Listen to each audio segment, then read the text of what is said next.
I got a little kitty hanging out in my room today. Little kitty companion. She doesn't normally hang out when I do this. Hello, Internet. It's me. You know, that guy. You know, the one guy. The guy who made that one video and then you subscribe to him and you're like, oh, that's right, yeah. That guy. Yeah, that guy. That's me. Now that we've gotten all that shit out of the way, let's talk about March Madness. March Movie Madness, that is.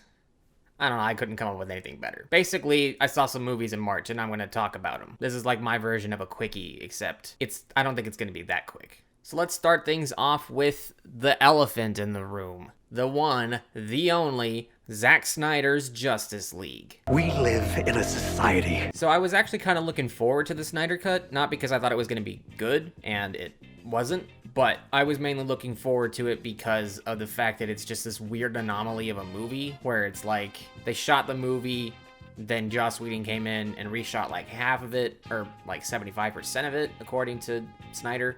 And then they just kind of jumbled it all together, shit it out into theaters. It didn't make that much money, and it was just kind of a big waste of time and money. And so a lot of people were complaining. They wanted to see Zack Snyder's version, and at first it was just a bunch of annoying people on Twitter. But then it just kind of snowballed, and eventually Warner Brothers relented. They're like, all right, here, Zack, you want to make your version? Here's some money. Here's $70 million. Go finish it. And in the end, we got this 4-hour behemoth of a... Man, it was something, that's for sure. We live in a society. I know at one point they were floating around the idea of splitting it into like a 6-part miniseries, and honestly, I think that's what they should have done, because the pacing, like, as one 4-hour movie, was still god-awful.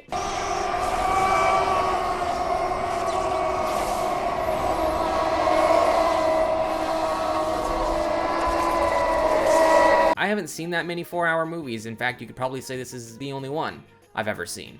But, like, it didn't fix any of the problems that Zack Snyder's other movies have. It just fixed problems that the bastardized version of this particular movie had. So while it was, you know, better than the Joss Whedon version, it was still not very good. And it was honestly just kind of seems like stroking one man's ego just for the sake of it. Now, it is worth noting that he did dedicate the film to his deceased daughter, and I'm not gonna, you know, say anything shitty about that. I mean, that's... But, I don't know, it still just kind of seems like it didn't need to be finished, especially considering the aspect ratio, which is so baffling. That's the most baffling part to me. I know, like, people have been having this debate back and forth, and it's kind of a nitpicky thing, but that's what I do on this channel. I nitpick shit, and people complain about it in the comments. The 4:3 aspect ratio is just so baffling because, like, clearly it wasn't meant to be released in 4:3 when they were shooting it. Like, I understand you're shooting in the open 4:3 format for the IMAX thing. I get that. If you're trying to do the whole IMAX format, that's what you do. But when you're releasing a movie 4 years later onto a streaming platform, and keep in mind, it's 2021, and about 99.9% of people have a widescreen TV, especially the people that have HBO Max and are gonna wanna watch this film. So, like, was it really his intent to release a 4-hour 4:3 movie 4 years ago? Or is he just saying all this shit to justify the weird choices he makes? Like, well, I have basically carte blanche on every creative decision from here on out until this thing's done, so I'm just gonna do whatever I want. And it's, like, very distracting, the aspect ratio, because, like, every shot is framed like this, almost. Or, like, could you imagine if the whole video, I had this much headroom above my head?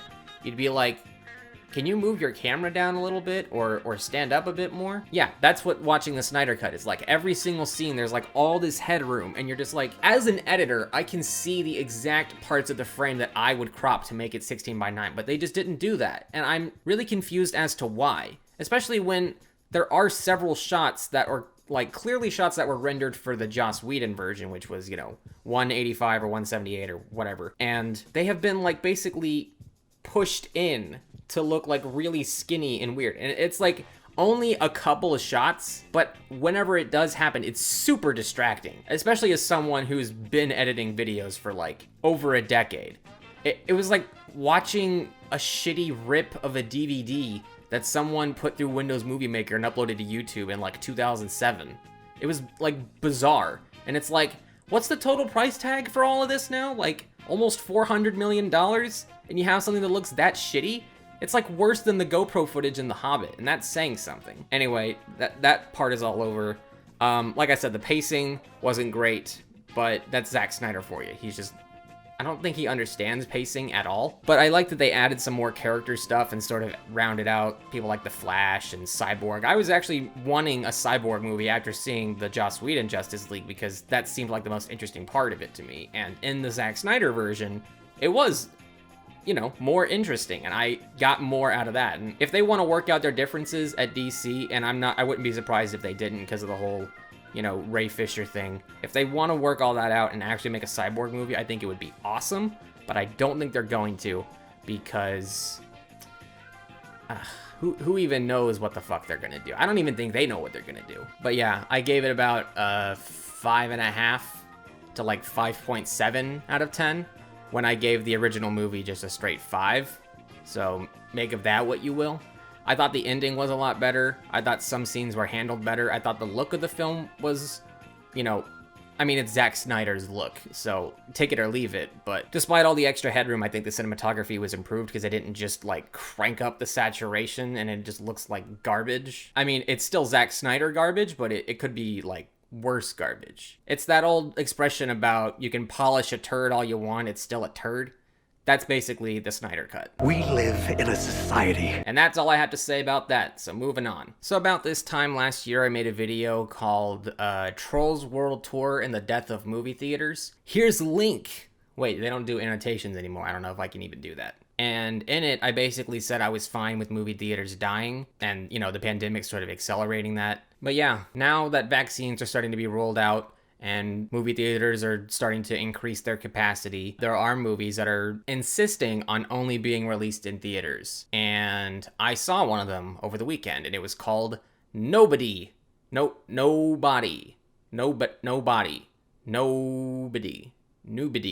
It was called Nobody. So Bob Odenkirk is this average, ordinary dude. He was like a veteran, and, you know, he's just living the 9 to 5, and, you know, it's a very monotonous day, sort of like, you know, Neo in The Matrix. And then at the beginning of the movie, his house gets burgled by these two, you know, just random cat burglars. And he de-escalates the situation, nobody gets hurt. And then it gets to the point where he's on a bus, and then there's like these 5 Russian guys that come on and start like harassing some girl on the bus. And so Bob Odenkirk springs to action. He starts, he fucks them up, basically.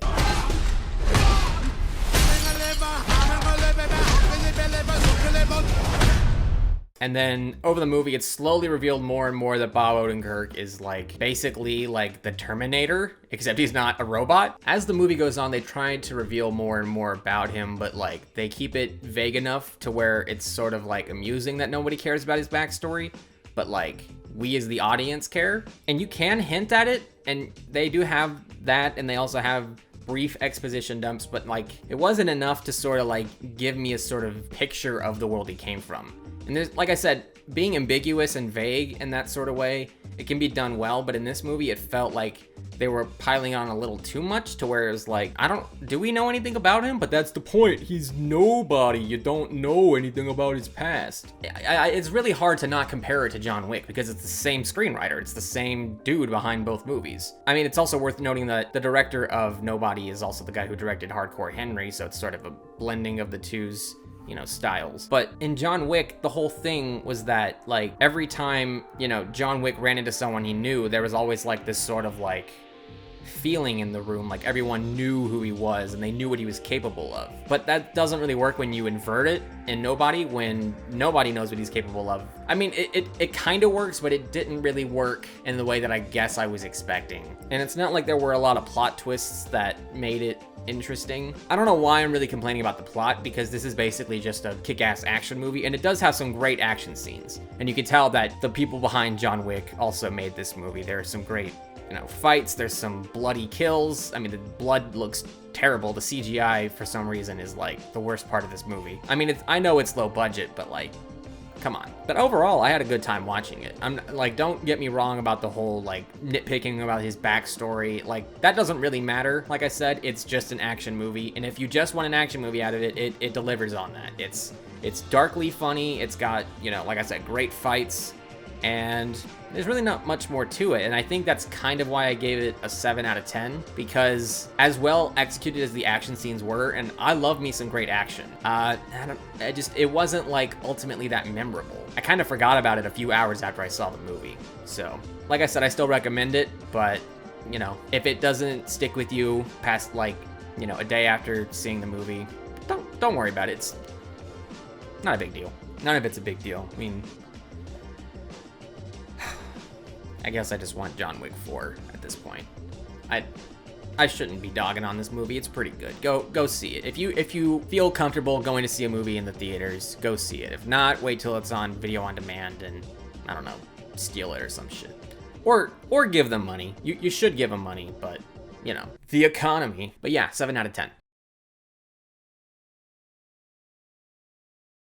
So I saw Nobody on a Thursday night, and then the next day, on Friday, I woke up and I watched on Netflix Bad Trip. Now, there's not really much I can say about Bad Trip other than it's great. It's pretty much exactly what you'd expect. It's a hidden camera prank movie with a bit of heart to it. And the pranks are all really well executed.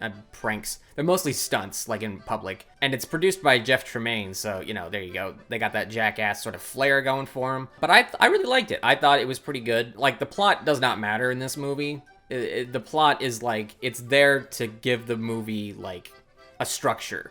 It's really just an excuse to have a bunch of public stunts. And the public stunts themselves are great. And the whole time I'm watching it, I'm thinking, how were they able to pull this off? Like, not just an execution of the stunts themselves, but like permits and like locations and you know, getting these extras in at the right time. It was genuinely impressive. And I can see why it took them a couple years to shoot it on and off, because, you know, there's so much planning that probably has to go into those setups.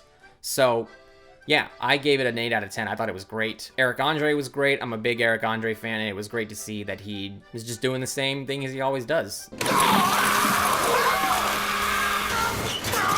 And if you don't like that brand of comedy, you probably won't like the movie, but he does a great job for what the movie is. Lil Ray Howery is great as always. I kind of felt like they could have gave him a little bit more, but again, it doesn't really matter. This is a prank movie. The characters aren't the focus. I mean, they kind of are, but you know why you're really watching the movie. Tiffany Haddish, I'm always kind of iffy about. Like, I see trailers for her and other stuff, and I'm like, eh.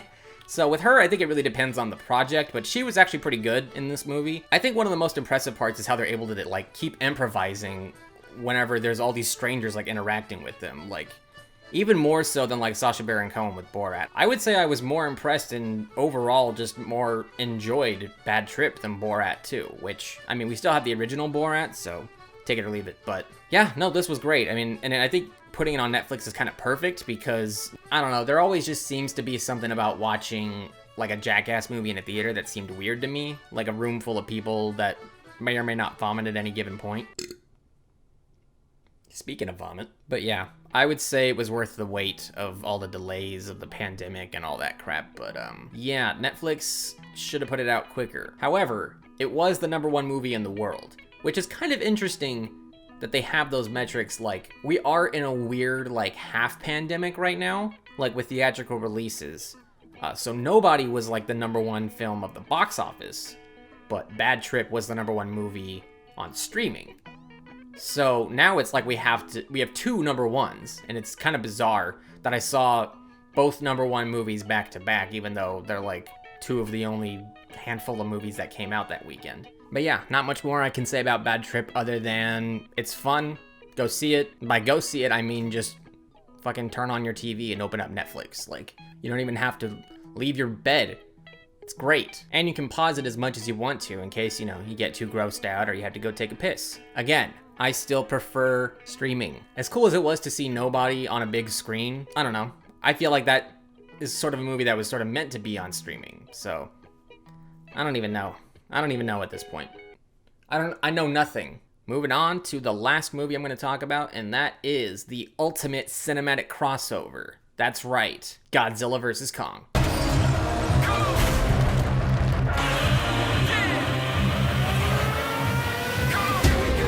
I saw the first Godzilla movie when it came out and I was like, eh. And I heard the second Godzilla movie wasn't that good. I never got around to watching Kong Skull Island. I probably should have, but I didn't. Like, I didn't really think I needed any preface for Godzilla vs. Kong. Plus, I think the filmmakers are smart enough that they sort of made it a standalone movie. Like, you don't really need to know who these characters are going into the movie. The human characters, I mean. You should probably know who Godzilla and Kong are. But yeah, I thought it was pretty good. I mean, for a movie called Godzilla vs. Kong, it was pretty good. I've heard people like trying to criticize the plot and some of the character decisions that aren't the giant monsters.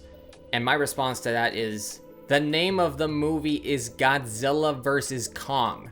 Literally none of that shit actually matters. That's like going into Fast and the Furious and saying that the dialogue is corny and the characters are all one-dimensional. Yeah, no one cares because that's not what they're there for. Like, yeah, that's like sort of the movie stuff you have to have in there, but everyone's there for the big action. They want to see, you know, fast cars and explosions, or in this case, they want to see giant monkey versus giant lizard, and that's what we got. So, the fuck are you getting hung up on it? Like, anytime that any of the human characters are on screen, I just kind of completely just, I don't know. I just became completely indifferent because I knew that it was like the necessary connecting tissue to get to the monster fights. And I'm just there for the monster fights, so I don't really care about if there's a dumb line or if the acting is bad. Like, I'm not there for that. I'm there to see the fucking monsters fight, and that's what they did. And the monster fight scenes are great. So basically everything I wanted out of the movie, I got. The cinematography was surprisingly good. I really liked that they had like sort of a very colorful palette, especially in the end fight scene when it's nighttime in Hong Kong, there's all those neon lights. That all looked great. I mean, until they start knocking over buildings and it's all CGI dust and it's like visual soup. But regardless, the actual fighting itself was really well like choreographed and staged and all that. I know that they're giant CGI monsters, and that's easy to do, but I don't know. I kind of felt like the glee that I got from watching Pacific Rim, which is just like that sort of barbaric need to watch giant things punch each other. And this movie delivered on that. So I gave it an 8 out of 10. And if you have HBO Max and you have the ability to just shut out all the normal stuff that you'd expect from a movie and just focus on the big dumb action, then I recommend it. I think you'd have a great time watching it. And as much of a meme as the whole Godzilla vs. Kong thing is, you know, it was a pretty good movie, and that's all I can really say. And, you know, love it or hate it, I got exactly what I expected to get from it based on the title and the advertising. So that's pretty much all I had to talk about today. I'm probably going to make another video talking about the Oscar nominations, but I'll probably put that one out closer to the actual Oscars. Because I'm going to do like who's nominated and who will probably win versus who I want to win, so that'll be a whole video in itself. I know I said I was going to have a longer video put out at the end of last month, and last month is already over and it's not here. I'd say I'm about 50% done with it, so hopefully in the next couple weeks I'll get it done. I have a really big project after that one that I'm going to really focus on, so I'll try and put out some more videos like this while I'm working on that big project. But yeah, expect like a 20 to 30-ish minute video in the next couple weeks. That's more in line with the movie reviews, but sort of its own thing. I can't really explain it, but it's coming, so just expect that. That's pretty much it. I'm not good at ending videos, so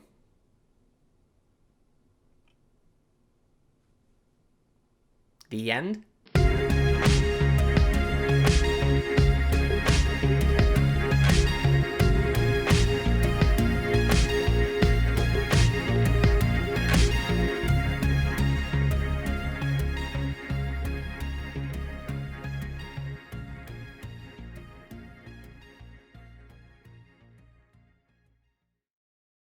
Also, in case you guys are wondering why this video sounds better than the other ones, it's because I got a new microphone. Oh shit.